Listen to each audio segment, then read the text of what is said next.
Hi friends, welcome to Chennimalai family. வாங்க இப்போ நம்ம ரிப்பன் பக்கோடா எப்படி செய்கிறதுன்னு பார்க்கலாம். அரிசி புழுங்கல் அரிசி ஊற வச்சு அரைச்சிட்டேன். 3 டம்ளர் ஊற வச்சுருக்கேன், அரைச்சிட்டேன். நல்லா நைஸாக உப்பு போட்டு அரைச்சிக்கணும். அப்புறம் பொட்டுக்கடலை போட்டுக்கலாம், பொடிச்சு சளிச்சு வச்சுருக்கேன், அதை போட்டுக்கலாம். ஓமம் கொஞ்சம் தேய்ச்சி போட்டுக்கலாம். ஓமம் கொஞ்சம் போட்டுக்கிட்டு நல்லா தேய்ச்சிக்கணும். 1 ஸ்பூன் அளவுக்கு போட்டிருக்கேன். அப்புறம் கருப்பு எள்ளு போட்டுக்கணும். கொஞ்சம் சீரகம் 1 ஸ்பூன் நல்லா தேய்ச்சி போட்டுக்கணும்.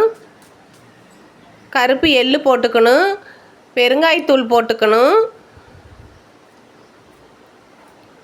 இதெல்லாம் போட்டு நல்லா பிசைஞ்சுக்கணும். நல்லா தேய்ச்சிக்கணும். ரிப்பன் பக்கோடாவுக்கு அப்போ தான் கொஞ்சம் நல்லா இருக்கும் மணமாக. நெய் கொஞ்சம் ஊற்றிக்கலாம். நெய் கொஞ்சம் ஊற்றிக்கிட்டு ஒரு பிசைஞ்சிட்டு அதுக்கப்புறம் வரமிளகாய் தூளும் போட்டுக்கலாம். காரத்துக்காக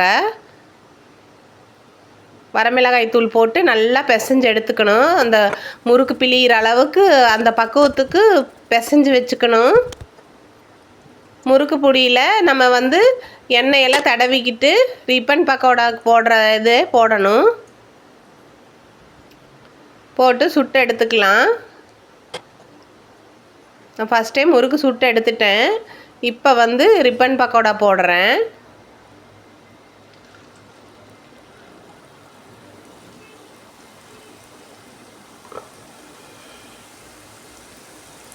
நல்லா பிழிஞ்சு விட்டுக்கணும். அந்த எண்ணெய் கலவாக பிழிஞ்சு விட்டுக்கலாம்.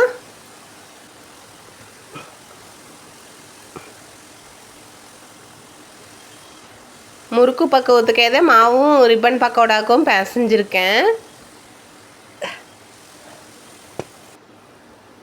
நல்லா அந்த சலசலப்பு அடங்கினதையும் எடுத்துக்கலாம்.